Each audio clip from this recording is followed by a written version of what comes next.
Hello दोस्त, नमस्कार। तो हमारे यूट्यूब चैनल सखी सहेली में आप लोग के स्वागत बा।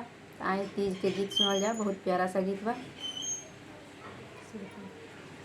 निर्जल उपवास कैनी बानी निराहार हो, निर्जल उपवास कैनी बानी निराहार हो। कुशल कुशल राखम शिव जी सिंदूरा हमार हो, राखी हा सलामत शिव जी सिंदूरा हमार हो। निर्जल उपवास कैनी बानी निराहार हो, निर्जल उपवास कैनी बानी निराहार हो। राखी हा सलामत शिव जी सिंदूरा हमार हो, राखी हा सलामत शिव जी सिंदूरा हमार हो।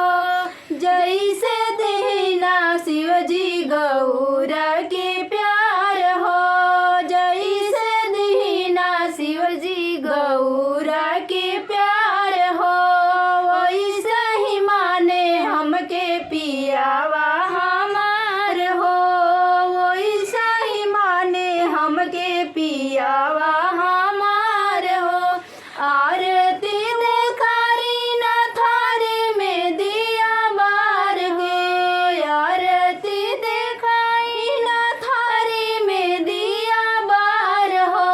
कुशल कुशल राखम शिव जी सिंदूरा हमार हो, राखी हा सलामत शिव जी सिंदूरा हमार हो। निर्जल उपवास कैनी बानी निराहार हो, निर्जल उपवास कैनी बानी निराहार हो। राखी हा सलामत शिव जी सिंदूरा हमार हो, राखी हा सलामत शिव जी सिंदूरा हमार